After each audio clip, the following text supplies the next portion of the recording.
Hello everyone, I'm Meteorologist Charlie Ironmonger. Thank you so much for joining me today for your 11 a.m. news and weather update from the First Alert Desk.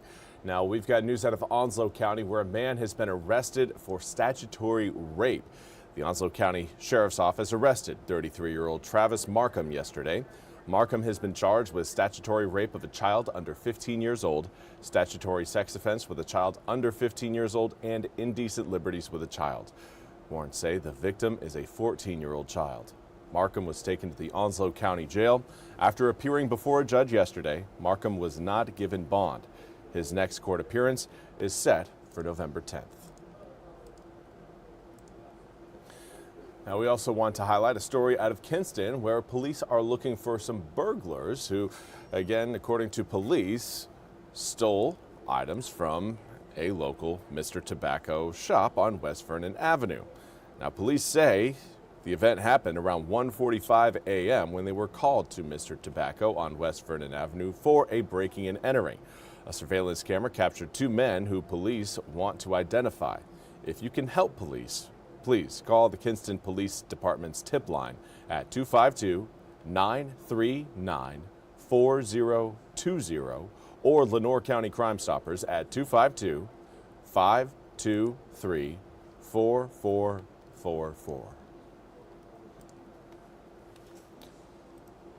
Now again, the eyes on Melissa still has yet to make landfall as of, well, here we are at 11:02, but it is getting very, very close. Let's take a look again at what we are seeing through our satellite, and infrared imagery again shows that eye slowly starting to make its way onto the coast of Jamaica. Now, the specific area that we're really looking at right here, as far as that potential landfall spot, is near the Black River, near Black River Safari Tours and Crane Corner. Now, this is just down the beach from Treasure Beach and Black Spring Point in Jamaica.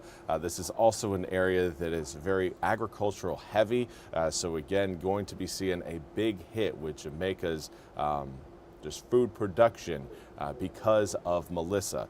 Now, as far as the stats go, currently seeing 185-mile-an-hour maximum sustained winds with gusts upwards of 220 miles per hour. It's moving northeast at a faster 9 miles an hour. Last check at 10 a.m., we were looking at a northerly movement at 7 miles an hour. So the system is increasing its forward movement speed. That is good news for Jamaica. The faster this system can get in and out of the area, the less time the residents of Jamaica are going to have to face these incredibly strong winds, and of course we're not even talking about the big push of water they are likely experiencing along the coast. I do want to say hello to Esmeralda and Elaine. Thank you very much for joining me over on Facebook. If you guys have any questions about the forecast, please shoot them over my way. Be happy to answer them.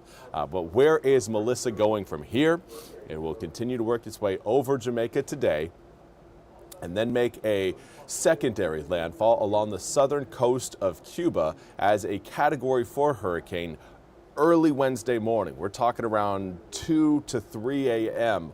Wednesday morning. Again, as a Category 4 hurricane. It will clear the Cuban coast by the time we get to around 8 to 9 a.m. Wednesday morning. And then from there, the system starts to become a bit of an issue for eastern North Carolina.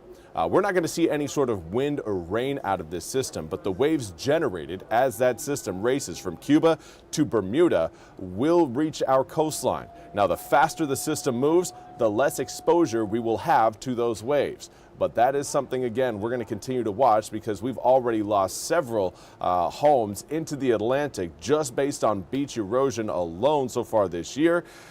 And we're going to see that same sort of event happen again with Melissa. Hopefully it doesn't, but we are going to be getting those hurricane waves along our coast coming up as at the earliest, I would say, Wednesday afternoon, but more so Thursday and then into Friday morning. Right now, our concern is more rain-based, rain and wind. We're going to be seeing some coastal flooding today, but the rain is certainly a good news for inland areas that right now are under a moderate to severe drought.